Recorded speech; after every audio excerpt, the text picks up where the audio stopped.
Noble Comics here with the next round in our Tournament of Power. Today we are going to have Old King Thor versus BROLY from Dragon Ball Super. First, the results of the last match in the tournament. We had Ego the Living Planet versus Piccolo, and you all got to vote, and you voted for Piccolo to move forward in the bracket. With that out of the way, let's look at today's fight and analyze their skills, powers, abilities, and ultimately who would win if they were to go toe-to-toe. Let's get into it. So, Old King Thor versus BROLY, a fight of the ages. Now, quickly I want to get out of the way, what do I mean when I say Old King Thor? Why not just normal Thor, something like that? So, Old King Thor specifically is a version of Thor who has lived long enough that he is near the end of the Marvel Universe, and he exists as the King of Asgard and the All-Father, meaning that he has the Odin Force, now called Thor Force. We saw him probably most famously during the Thor the God Butcher storyline, which I definitely recommend, but we have seen him elsewhere as well.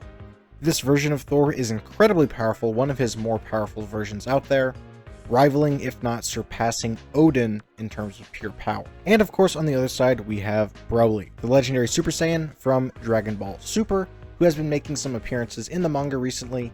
Really the first time we've got to see some real feats and progression of his character since the Dragon Ball Super BROLY movie, which was canon to the manga. And so with all that said, let's just get into the characters and break them down. And I'll start with Old King Thor. So like I said, this is Thor with the Odin Force, and a few things that I just want to pull up really quickly is we have seen Thor have the Odin Force before, or the Thor Force, whatever you want to call it, and it is extremely powerful, right? We've seen this version of Thor be able to dent Captain America's hammer with a single blow. We've seen him be able to melt Wolverine's adamantium skeleton.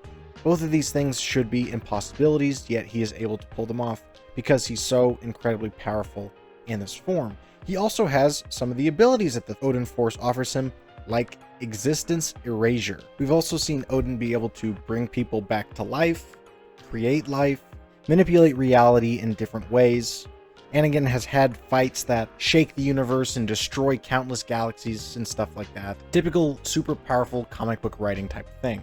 And again, Thor is on this level of power, if not beyond this during his Old King Thor appearance. The most notable things that he's done in this form is probably fighting against Thor the God Butcher, fighting against Galactus, and fighting against Old Man Phoenix, which is a version of Wolverine who has the Phoenix Force, who's also lived till pretty much the end of the universe. Breaking those things down, against his fight against Thor the God Butcher, it said that he threw a planet into the sun. We saw him throw a star at Thor the God Butcher.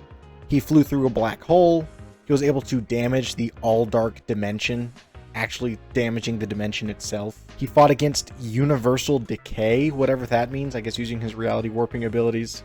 We saw him shatter multiple planets in one hit just from the lightning coming off of Mjolnir during a very powerful attack, absolutely obliterating them. He continued to fight after being disemboweled and hit Thor the God Butcher hard enough to send him flying light years away, and then was immediately fast enough to speed up and catch up to him and continue the fight. So obviously multi-times faster than the speed of light, as well as being so powerful, shattering planets is an afterthought. And like I said, he also fought against Galactus, who's one of the most powerful beings in the Marvel Universe, having survived the death of the universe. And even though can never be fully satisfied, so he wanders, eating planets, at his fullest potential, he is up there with concept beings like eternity and infinity and things like that. And Old King Thor was able to give him a run for his money, being able to damage him, break his fingers. He was able to cause him to throw up because he hit him so hard in the gut, and he was able to tank insanely powerful blasts from Galactus. Again, a single blast from Galactus would KO pretty much any Marvel superhero that you can think of, and Old King Thor's tanking multiple, fighting back against them. They hit so hard you can see it from outer space, and again flying through planets, destroying stars, stuff like that is just the aftermath of their fight. He's fought people inside of stars before, survived exploding planets while he's on them, and so much more. Additionally, we've seen him bring people back to life. We saw him bring a younger version of Thor back to life. We've seen him state that he could extend the life of Jane Foster. We've seen him create life when he bleeds on a planet, sprouts flowers and things like that.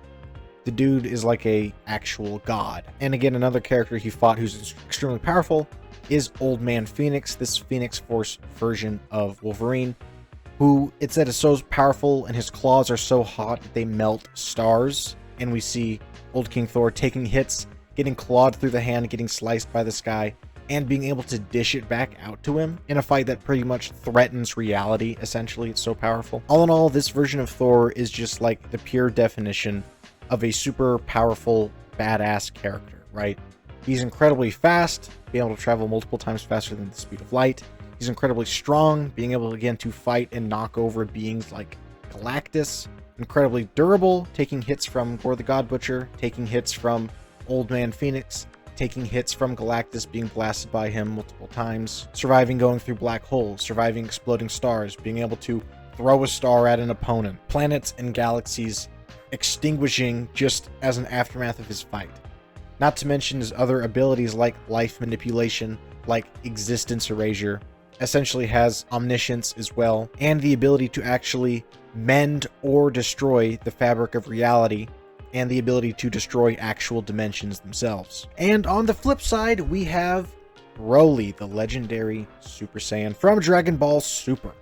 Now, all of that said, you might think it's hard for a character to stack up against that, but BROLY is actually a very good match, I think.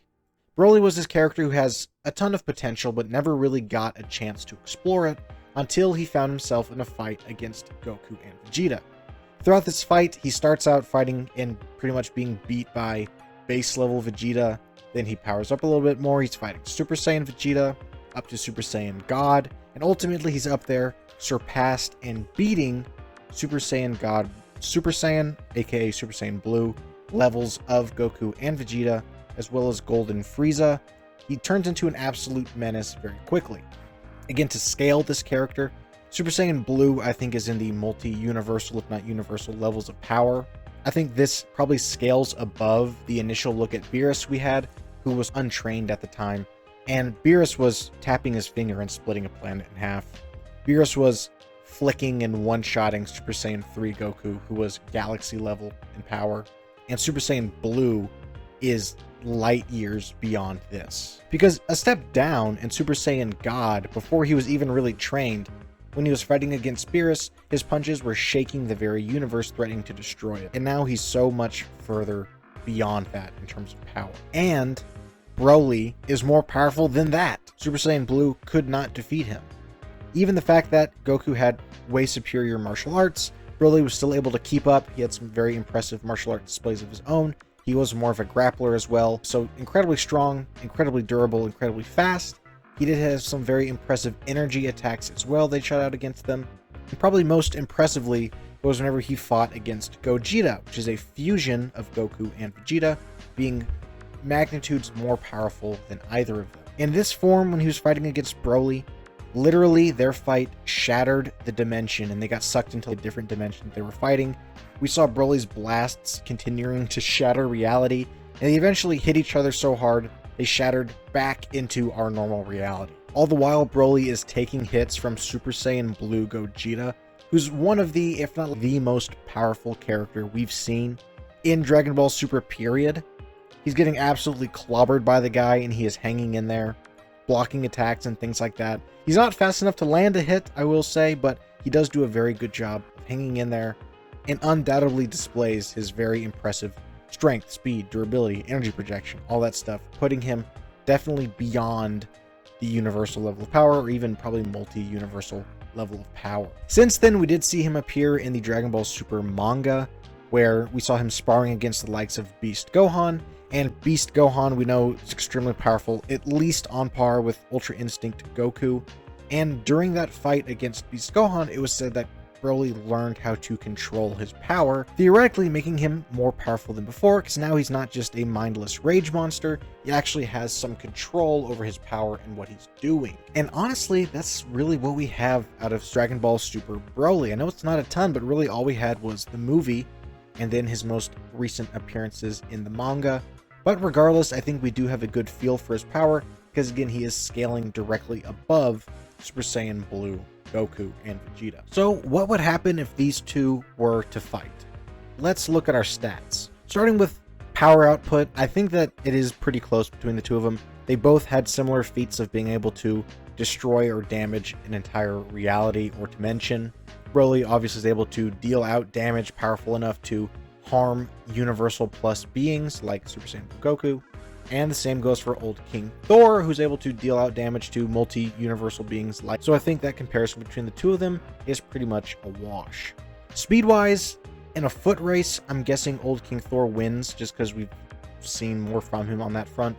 Combat speed-wise, it's probably BROLY. I don't think we've seen Thor be able to bob and weave and dodge attacks in the same way that we've seen BROLY do, so he probably does have the advantage there. When it comes to energy output, I think it's pretty close between the two of them too. Again, we've seen just stray lightning coming from Thor, ripping planets in half.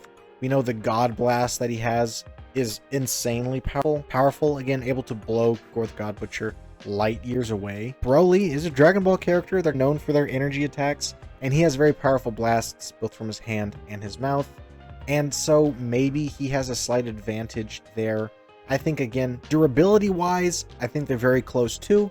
Again, BROLY, there is like absolutely nothing that could put that dude down. He was tanking hits from some of the most powerful beings we've ever seen in Dragon Ball. Old King Thor, taking hits from some of the most powerful beings we've ever seen in Marvel, from Old Man Phoenix, from Galactus, from Gorth the Godbutcher, getting distant and continuing to fight, getting hits that are warping reality. Like, he can definitely tank just as much, if not more, than BROLY, in my opinion. So you can see my predicament here, that this fight is insanely close, I think. Now, in terms of just raw abilities that one has, I think that Old King Thor does win, right? Because he could just erase BROLY from existence or something like that. He could just warp reality in his favor so that he wins. That is power in the Marvel Universe, I think. But I don't think that's how Thor would fight. While we have seen him do that before, I don't think that's necessarily his go-to in combat. Maybe eventually, if it came to that, he would. But I think he's going to try and fight like he normally fights, swinging his hammer. And if that's the case, I think BROLY has an upfront advantage. To where, again, I think he would be able to more easily dodge attacks from Thor than definitely vice versa, dealing insane damage back to Thor, who could definitely tank it, but it would still be doing damage to him. Though, if I'm honest, I do think that Old King Thor probably has a damage output advantage. And I say this because while BROLY was trashing Goku, Vegeta, etc., they never really seemed like their life was in danger. They were getting flung around and hurt, but they weren't really getting that seriously hurt. And like Golden Frieza was getting the crap beat out of him for like an hour straight, and he didn't die or anything like that. So I think BROLY, definitely his durability is stronger than his power output, if you ask me. And I think that Thor probably has a greater power output than BROLY. Looking at the win conditions for each character, right? What would actually get them the victory? What's the scenario in which they win? For BROLY, I think the scenario in which he wins is Old King Thor gets up close, wants to make it an up close fight. Any hits that he does land, BROLY is just going to tank. And for the most part, he is dodging the attacks from Thor and is delivering energy attacks. He's hitting him with his tremendous strength and speed and overpowers him and crushes the dude. For Thor, on the other hand, I don't think it's as much getting up close and fighting. I think for him, it's more huge energy attacks, swinging his hammer, letting the lightning fly and rip apart space in front of him, getting in, doing a big hit, right, throwing BROLY across the universe, and otherwise using his magic, reality warping, and existence warping to eliminate BROLY in whatever way he sees fit there. And honestly, I think I am leaning towards Thor as winning this, where I know BROLY does have that combat advantage up close. He's faster, he's more skilled. I don't think his power output is great enough to compensate. I don't think his power output is great enough to put Old King Thor down necessarily. And I do think that Old King Thor is incredibly powerful, right? I think he could do some damage against BROLY, but he has so many other tools, again with like reality warping stuff, that would allow him to get the victory in the end. But I do think it would be a close fight. I could definitely see BROLY winning, but I think more often than not, Old King Thor has more tools in his belt and has been shown a lot more. He has a lot more feats of what his powers can do and how powerful he is scaled to other people, where I think that he would win this fight. At the end of the day, it's not up to me. You all get to go vote on the communities page on my YouTube channel. Vote for who you want to win and go advance in the bracket. And I will see you in the next video. Take care.